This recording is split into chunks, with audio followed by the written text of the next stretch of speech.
5 stages of grief. Colin Aldrich had not expected such a turnaround. Everything in his life seemed to be going just fine. 6 months ago, he had received a promotion at work as well as a nice raise. Celia's interior design business was growing, and now she was making a significant contribution to their family budget. The house they bought 2 years ago is not a luxury home, but it's spacious enough for their needs and is in a good neighborhood. Recently, he and Celia had started talking about children, so he hadn't expected problems when they caught up with him. Colin couldn't help but notice the unfamiliar car parked in front of his house, but it didn't bother him. He was concerned, however, when he stepped out of the garage and found Celia sitting in the living room next to another man. When he entered the room, she immediately stood up, and Colin couldn't help but notice how slender and attractive she looked. It was only when he shifted his gaze to her face that he saw she was nervous. "Hi, honey," she greeted him, then gestured to the man still sitting on the couch. "You remember Vince Callahan?" she asked. "He's a client of mine, and I did the new interior design for his office. You've met him before." "Oh, yeah, I remember now. Hey, Vince, good to see you again. What brings you here?" Vince gave Celia a confused look, and she coughed. "Shit, this is so hard," she said quietly. Then she took a deep breath, as if preparing herself for the challenge ahead. "Honey, I don't really have any other choice. I'm leaving you." Those words made no sense to him. "What did you say?" She shook her head sadly. "I realize this will shock you, but I've filed for divorce." He half stumbled over to the chair opposite the sofa and sat down heavily. "What? Why?" "We didn't mean for this to happen," she said remorsefully. "But Vince and I fell in love. We've been dating for quite some time now, and we don't want to hide our love anymore." "You were having an affair on the side?" Colin asked dumbly. She cast a quick glance at her lover. "We didn't plan it, but after a while we just couldn't deny our feelings for each other. Anyway, I've already loaded some of my stuff into the car. I'll come back for the rest later." But, Colin stammered. She ignored his unsuccessful protest and held out an envelope he hadn't noticed. "Here are the papers and everything else. I tried to be very fair about the settlement, but just so you know, I did go ahead and withdraw half of our savings. Anyway, you should get your attorney to look into everything. If you have any problems, he or she can contact my attorney, whose business card I attached to the notice." He dumbly accepted the envelope, still trying to comprehend what was happening. As he sat holding it, she turned back to Vince and took his hand. He stood up, and the two of them moved toward the door. "But why? What?" "I already explained," she interrupted. She nodded to Vince, and he opened the front door. "She turned around one last time," she said, "so I think we should go. And Colin, I'm really sorry. I want you to know that this isn't about you. It's about me, okay?" And they left, taking with them the happiness he'd enjoyed for the last 8 years. Colin had always considered himself balanced. When faced with an emergency at work, he could always calmly and quickly analyze a problem before deciding how to proceed. Today, that ability had left him. Now his thoughts were chaotic, jumping from one topic to another, unable to focus on any of them. How could I not realize this was happening? Where do I find a good lawyer? How do I prepare for my meeting with Ferguson tomorrow morning? I wonder if Celia has anything planned for dinner. How do I even deal with this? The thoughts raced, swirling and repeating in his brain, each one demanding attention until he clapped his hands, trying to make them stop. In desperation, he stood up and headed for the bedroom. Throwing off his clothes, he left them lying where they had fallen, and then climbed into bed in mental exhaustion. Surprisingly, he soon fell asleep and stayed in bed until the next morning. When he awoke, the flood of thoughts had subsided, but he was surrounded by evidence of the new reality of his life. He noticed at once that Celia was not lying beside him, and when he went to dress, he found her part of the closet empty. When he went into the kitchen to make himself some coffee, his footsteps seemed to echo in the empty house. Even as he looked out the window, the North Carolina morning seemed even more bleak. Vince Callahan woke to Celia staring at the ceiling with her hands behind her head. "What's on your mind, baby?" he asked. "Colin, I guess," she said. "I hope he's okay. He'll be fine. Vince said dismissively. I hope so, she said. When we left, he looked like he was in a state of shock. I felt bad. He wasn't a bad husband. It's just kind of stale, you know? It won't happen to us, he vowed. You'll have a lot of fun.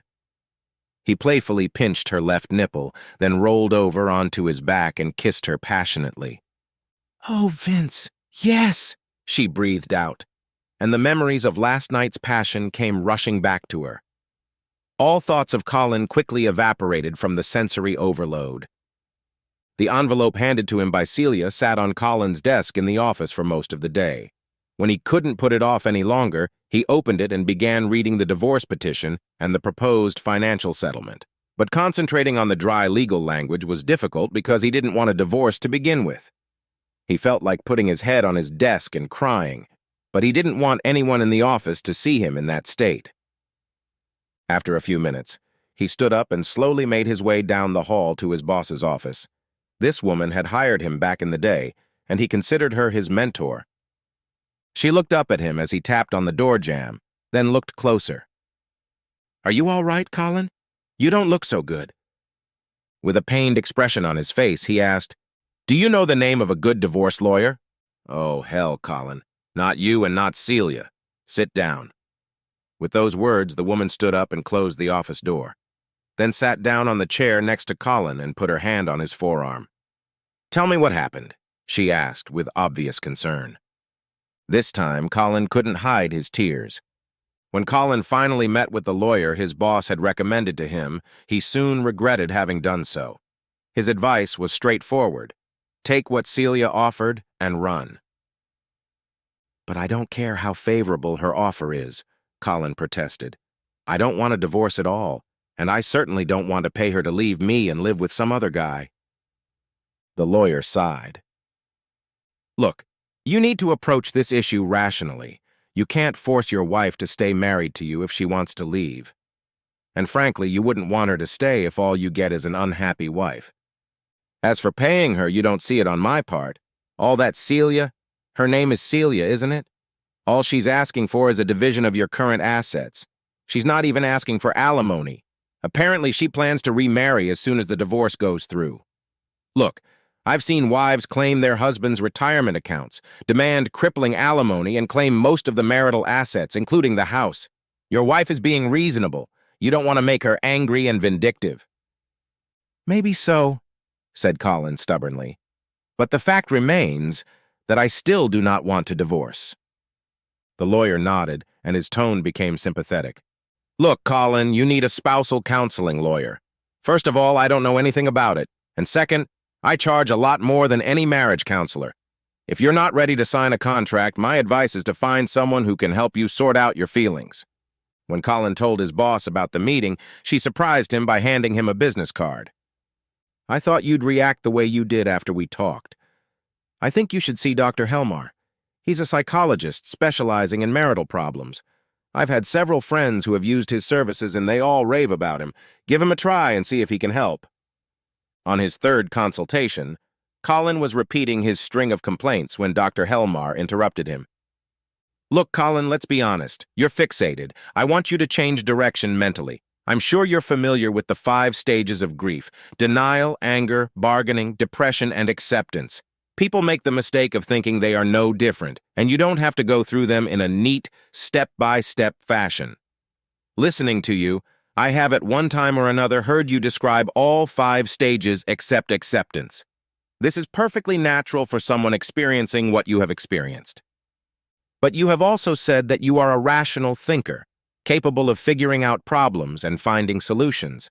That's what you need to do now. Let go of your emotional distress in order to develop a strategy that will allow you to move forward. In your mind, you know Celia doesn't want to come back. In your mind, you realize that you don't want her back if she doesn't want to be with you. Until you can accept the reality of this, over which you have no control, I will add, you will continue to be stuck. You need to address the problem of life after Celia with facts, just as you have done when faced with other problems in the past. Colin sat in silence, mulling over what the counselor had just said. He realized that much of the pain he was feeling was due to the fact that everything had happened so crazily and unexpectedly. There had been no warning, no indication that their marriage was in danger. Just one day he was a happy husband, and the next day he was close to divorce.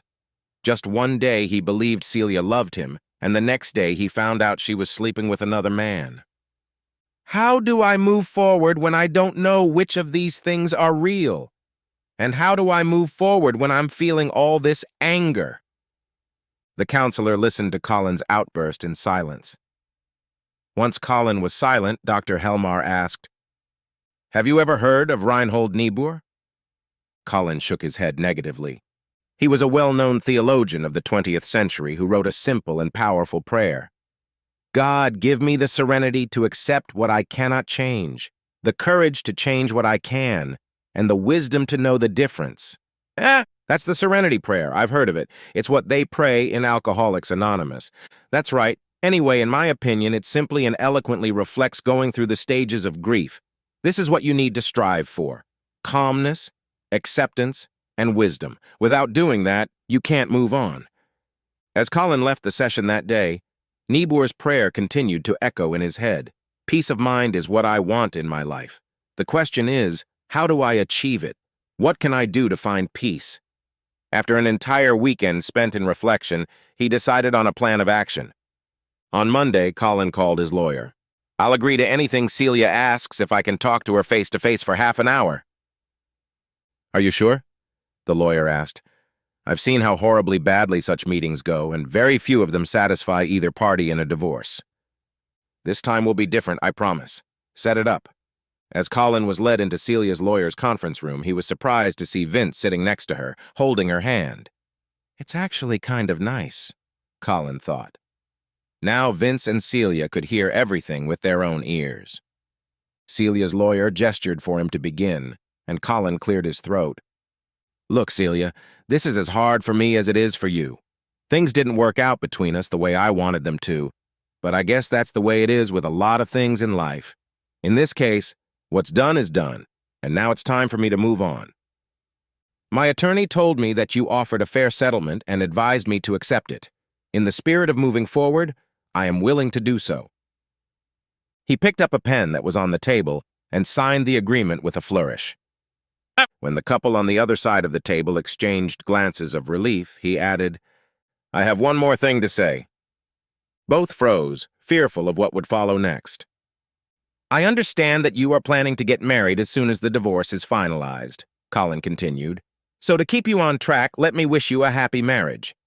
With these words, he walked around the table and shook hands with the astonished Vince. Then he leaned over and gave Celia a friendly hug and kissed her on the cheek. The lovers looked at him in surprise, and he turned and left the room. They looked at each other. What was that just now? Vince asked. Celia shook her head in amazement.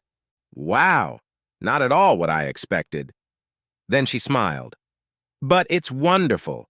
The last thing I wanted was a war between us every time we saw him. When the terms of the divorce were settled, Colin was to sell the house they owned together. Celia had no interest in it because she had already moved into the house that Vince owned. Colin didn't have the funds necessary to buy Celia's part, and even if he did, he realized that the house was too big for him. Besides, there are too many memories associated with it, he decided. The good news was that the real estate market was at its peak, so it wouldn't be hard to sell the house. The bad news was that since Colin and Celia had only bought the house 2 years ago, they hadn't had time to accumulate much equity, even in a strong market. In the end, Colin walked away from the auction with enough money to make a down payment on a 2-bedroom condominium in a good neighborhood. By the time the old house was sold, the new condo was purchased, and Colin moved in. The waiting period for the divorce to be finalized was almost over. Through a friend, Colin learned that Vince and Celia had already sent out wedding invitations. Colin did not receive an invitation, but he did learn that the happy couple were going on a honeymoon to the Caribbean for a week. He made his plans accordingly. When the tanned couple returned, Vince picked Celia up in his arms, about to carry her over the threshold. But as he crossed it, he noticed the index card slipped under the door. Check the back porch, it said. Concerned, he set his new wife on her feet, took her hand, and hurried to the veranda. At first, he didn't see anything unusual, but when he turned in the right direction, his eyes widened and he aghast. There stood a gorgeous 3-burner propane grill, plugged in and ready to go. He turned to Celia again. "You bought this for me? I've always wanted one, but they're so expensive." "No," she admitted. "I don't know anything about it." Before he could finish, she noticed an envelope taped to the shiny stainless steel grill cover. Hastily walking over, she pulled it off and opened it. When she read the card inside, she gasped. "I can't believe it! It's from Colin!" It said, "Best wishes in your new marriage." It was a gift from Colin? Vince asked in disbelief. If that's what he meant by moving on, then all I can say is that he's a more generous man than I am. The gift is awesome. I'll be excited to grill on it this summer. "I should call and thank him," Celia said as Vince checked the grill's capabilities. When Colin answered the phone, Celia could hear the surprise, gratitude, and even a hint of guilt in his voice. "Colin, we just found your wedding present. I can't believe you bought such an expensive grill for us. It's too much." Did Vince like it? Did Vince like it? He's still standing on the porch, drooling over it. "Good. That's what I was hoping. But you shouldn't have done anything like that. We didn't even send you an invitation to the wedding." Colin laughed. "Of course we didn't. That would have been too weird." But he was serious, saying it was time to accept what had happened and move on.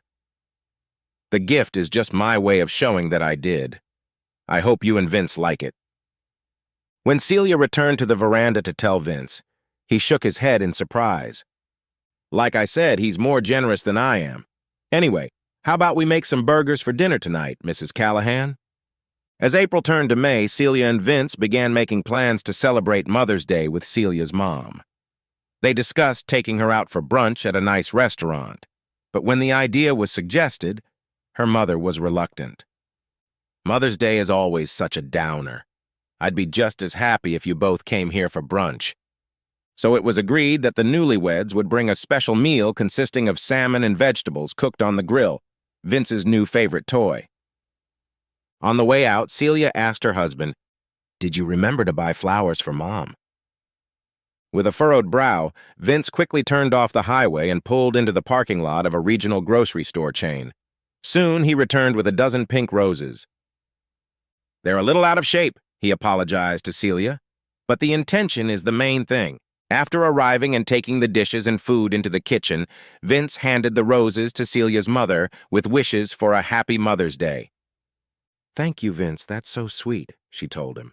"I'll put them in a vase later." Then she suggested they set the table in the kitchen and take the plates to the dining room. "Your daddy is starving," she whispered to her daughter. As they brought the food in, Celia couldn't help but notice the gorgeous floral arrangement in the middle of the dining room table. "Mommy, they're gorgeous," she said. "Did Daddy give these to you?" Her mother snorted. "Did he? He said I wasn't his mother. Colin actually sent them. Aren't they beautiful?" "Colin? Well, yes. Isn't that nice of him?" said her mother. Nodding, Celia saw a frown flicker across her new husband's face. Later that afternoon, when they were home and Celia had a few minutes to spare, she called Colin. "Why did you send my mother that flower arrangement?" she asked. "Oh, good. So they were on time. Did she like them?" "Of course she liked them," Celia admitted. "They are beautiful." "But why did you send them?" Colin sighed.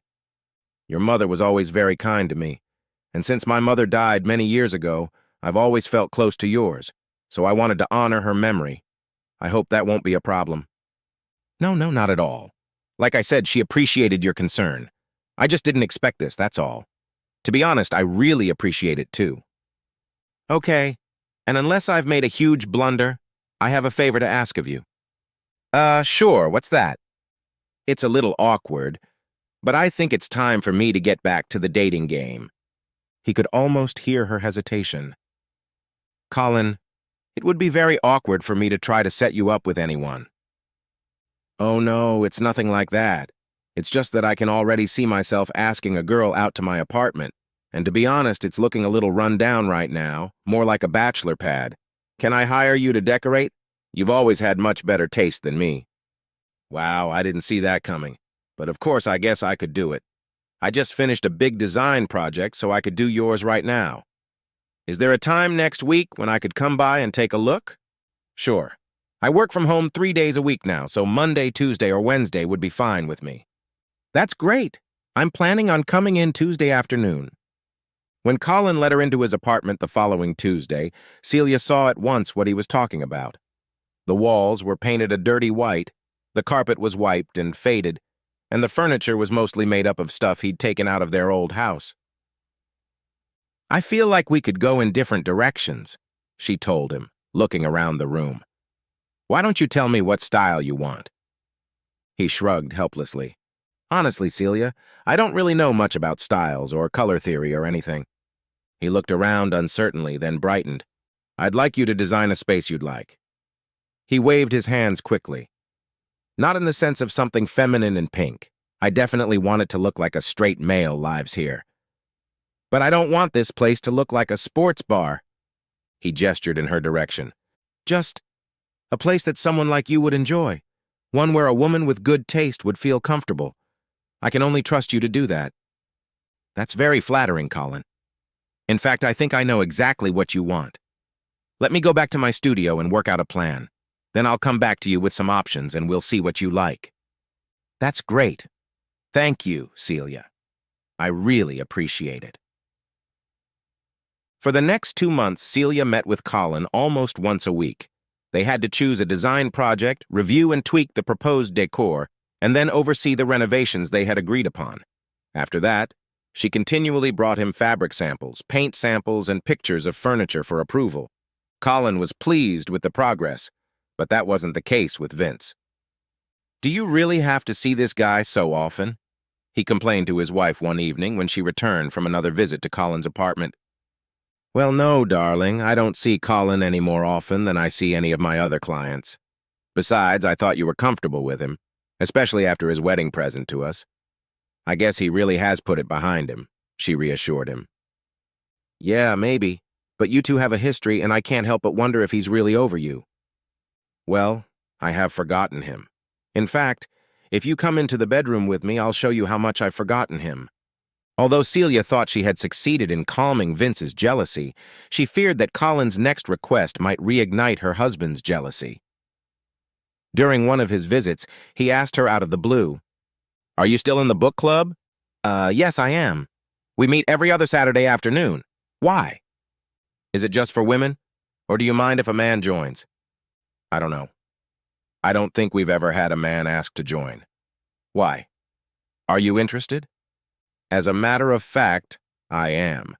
I've told you before that I want to start dating again, but I don't really know what to talk to a woman about. Most girls I know aren't interested in sports, so we probably won't have anything in common. So here I was thinking that if I knew more about the books my date might read, it would at least give me a conversation starter. She nodded. Okay, I understand that. It's actually quite insightful of you. How about this? At the next meeting of our book club, I'll bring it up. If they're okay with it, I'll let you know and you can come to the next meeting. If not, I'll at least let you know what book we've chosen so you can read it for yourself. I really appreciate that, Celia. Of course, I would prefer to participate in the discussion and hear what you ladies think of the book, but if they're not comfortable with a male presence, I'll read it on my own. When Celia broached the subject with her book club friends, she was pleasantly surprised that they were enthusiastic about Colin's offer to join their group. If you don't mind your ex-husband's presence, we'd welcome a male perspective, they told her. Celia noted with amusement that the two single ladies seemed most interested in having Colin join. At their first meeting, Colin had completely won over even those members who had expressed doubts. Unlike a few ladies, Colin did finish the book and was able to make some insightful remarks. He was careful not to dominate the discussion. Celia was relieved to see that Colin was respectful of different opinions and repeatedly encouraged the thoughts of the others. At the end of the meeting, everyone announced that the experiment had been a success, and Colin hugged everyone as he left. Celia noted that the loners were particularly ebullient in expressing their appreciation. Colin not only attended the next meeting, but invited the group to hold the session in his newly renovated condominium. Upon arrival, for the first half hour, the ladies oohed and ahed over the design, and Colin never failed to emphasize that it was all Celia's doing. According to custom, the host of the meeting was supposed to offer hors d'oeuvres and drinks. Colin did not trifle and provided a couple of cutting boards with appetizers, as well as several bottles of Prosecco to keep the conversation going. The ensuing book discussion may not have shone with intelligence, but it was certainly lively. When it was time to leave, everyone was scattered with gratitude. One of the single ladies, a pretty red-haired girl named Kelly, was so insistent in her gratitude that Celia had to distract Colin with an imaginary errand. When everyone had left, Celia stayed behind, offering to help Colin with the cleanup. He gratefully agreed. After the used plates and glasses were sent to the dishwasher, he walked her to the exit. Taking her hands in his, he thanked her for her help and for supporting his joining the group. She shook her head. Actually, I should be the one thanking you. Everyone had a great time, as you could probably tell, and I think you added a lot to our discussion. Plus, I really appreciate all your compliments on the decor. That was really nice of you. You're welcome, he replied. And thanks for sparing me from Kelly, he added slyly. She tensed instantly. You should watch out for her, Colin. She's a nice girl, but she's too young for you. And from what I hear, she's a bit of a heartbreaker, if you know what I mean. He nodded solemnly, hiding his amusement at her reaction. Celia smiled again. I have to go home now, but thanks again for everything. She hugged him and kissed his cheek, then pulled away and looked at him carefully. I feel like I've seen a different side of you, Colin. I like that. She kissed his cheek again, then turned and walked away. When Vince found out about Celia's new book club member, he was very upset and demanded that she forbid Colin from coming again. She, on the other hand, was visibly annoyed. I won't do anything of the sort, she replied. The other girls like him, and he looks like a great addition to our group. So stop being jealous, Vince. Nothing's going on, and you look stupid pretending it is. Vince managed to keep his feelings to himself, but that night he felt a strong desire to win his wife back. Their lovemaking was unusually vigorous. Vince seemed determined to reassert his dominance, neglecting foreplay and penetrating her before she was fully aroused. Celia realized what was happening and decided it was wise not to protest. Afterwards, she kissed him and thanked him. And when he fell asleep, she slipped out of bed and took an Advil pain pill. The next morning, Vince apologized for the way he'd treated her, but she dismissed his concerns. I wouldn't want it to be like this every time, she told him, but sometimes a change of scenery wouldn't hurt. Relieved, he set off to work with a light step. As soon as he left, her forced smile quickly disappeared. Putting on her sundress, Celia found that she was still in pain after yesterday, so she took another capsule. Swallowing it with breakfast, she drove to her design studio to see what was planned for the new week. Seeing that the rug for Colin's apartment had already been delivered, she quickly called him and offered to bring it over. His agreement floored her. After checking her makeup, she headed over to his place. Once he let her in, she quickly placed the small rug on the designated spot. Colin complimented her choice, then invited her to stay for a moment and have a cup of coffee. She readily agreed.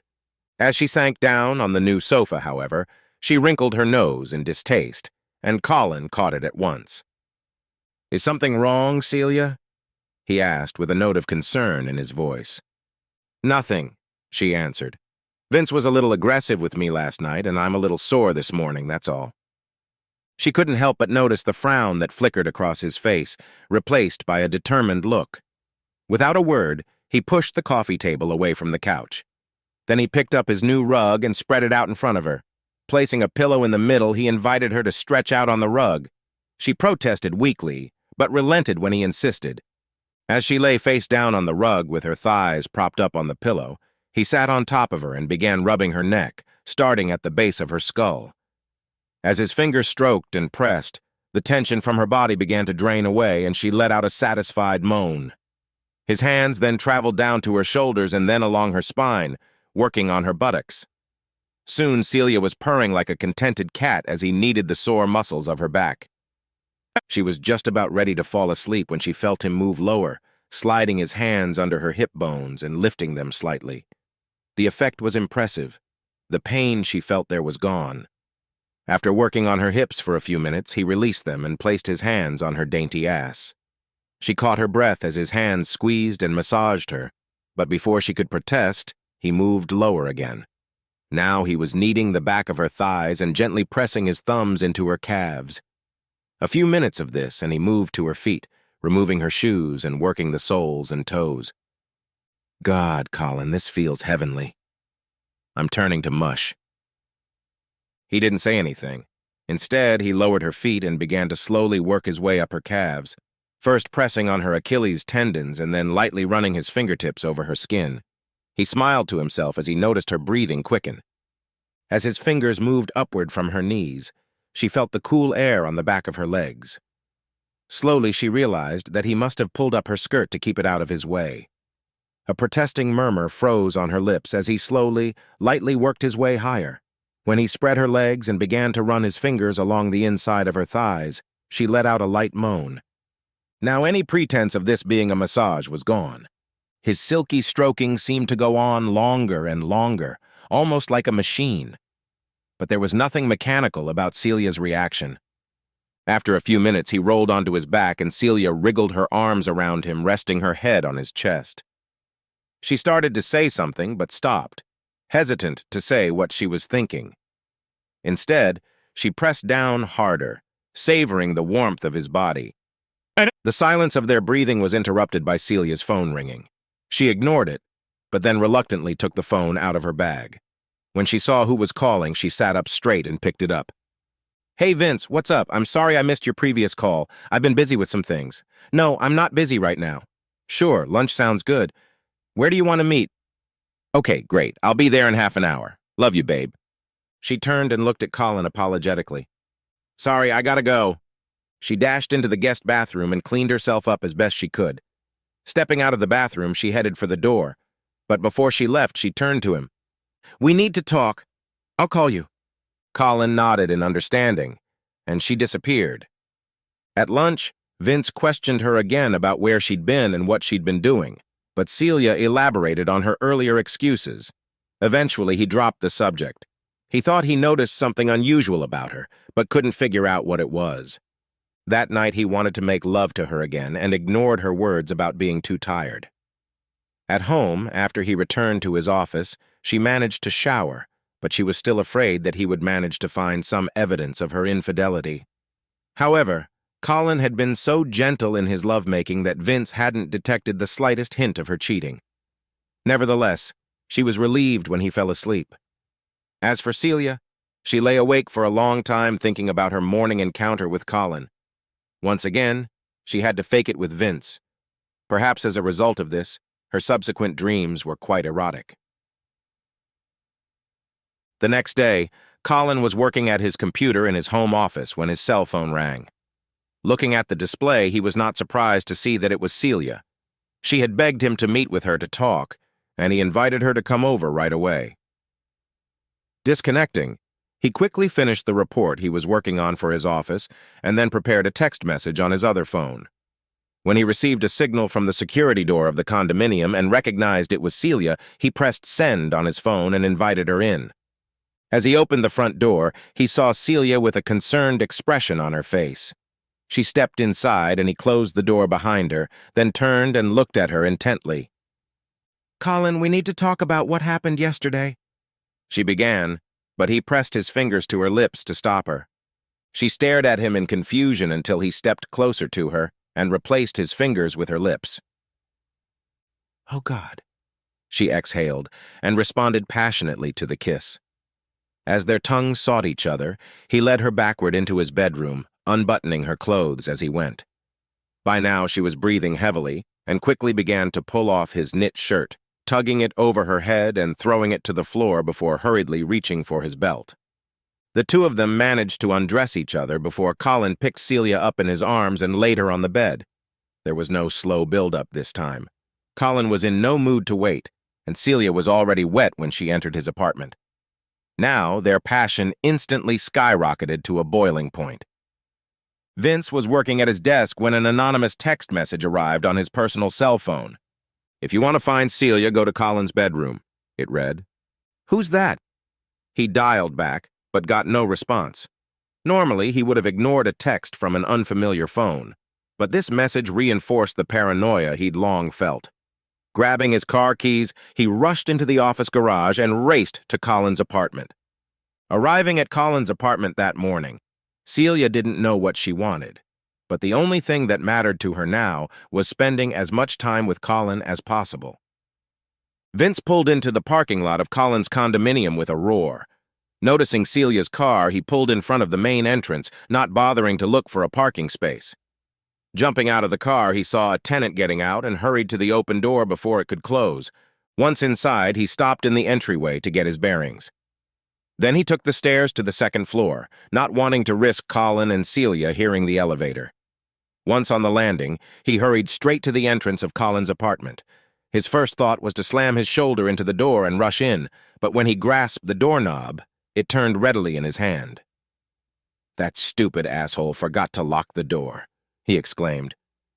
Slipping into the apartment, he sneaked into the master bedroom. There was no doubt about where to go or what to look for. He could hear Celia's moans and blasphemies clearly. As soon as he passed the entrance, she screamed, arching her back and shuddering. Then, as he watched the agony, she collapsed onto Colin's chest. "What the... Celia!" Vince roared. "How could you do this to me? Especially to him?" Shocked, she turned her head sharply and saw the one she most wanted to avoid. Vince stood there in obvious pain and anger, his fists clenched, tears streaming down his cheeks.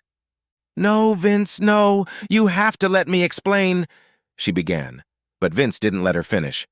"There's nothing to explain, you cheater. You broke my heart. I never want to see you again." With those words, he turned and staggered blindly out of the bedroom, heading for the front door. "Wait, Vince, stop! You can't be serious! Wait a second!" Celia shouted, desperately pulling on her clothes to follow her husband. Colin watched Celia leave in silence. Then he got dressed and returned to his office. Noticing the phone left on the desk, he picked it up and tossed it in the trash. "I don't think I'll ever need it again," he said to himself. As the phone fell to the bottom of the trash can, the last message he had sent flashed on the screen. "If you want to find Celia, stop by Colin's bedroom." He was still working when he was interrupted by a timid knock on the front door. When he opened it, Celia entered the room, dragging a large suitcase behind her. She turned to face him, and Colin saw that her eyes were red and her makeup was running down her cheeks. "Vince kicked me out," she said tearfully. "And how is he?" Colin asked. "He's a mess," she told him. "He's yelling at me or crying his eyes out. I didn't understand much of what he said. The only thing that was clear was that the sight of me was killing him and that he wanted me gone as soon as possible." She shook her head. "I'm really worried about him, but I don't know what I can do." Colin nodded. "I know the feeling." Then her grim expression cleared. "But at least now you and I can be together. We won't have to hide how we feel about each other." She raised her arms to hug him, but his response stopped her. "I don't think so. It wasn't just his words that confused her, but his tone as well." "What did you say?" she asked. "Actually, you're right, Celia. We don't need to hide our feelings anymore. And my feelings are that I wouldn't take you back even if you were the last woman in the world. I'd be crazy to bring a cheating woman back into my life. No, not even a two-time cheater." She was shocked by his outburst, but quickly tried to regain the upper hand. "I may have cheated on Vince, but I did it to make up for my mistake when I dumped you. Now I'm back, and I'm going to spend the rest of my life showing you how loving and loyal I can be." "You really are a piece of work," Colin grinned. "You treat men like interchangeable parts. When you get tired of one, you swap him for another. If the second one doesn't work out, you just go back to the first. It's not fair, Colin. Besides, you wanted me. You seduced me." He nodded his head in sarcastic agreement. "Oh, sure, I understand. All it takes is for some guy to be nice to you, give you a couple of compliments, maybe give you a gift, and you'll drop your panties in no time." "No, I'm not." Yes, it is, and I'm sure if I take you back, I'll do the same thing again. I've got news for you, Celia. I've seen what you're really like. As the song goes, we'll never be together. He walked to the front door, swung it open, and threw her bag out into the hallway. "Get out!"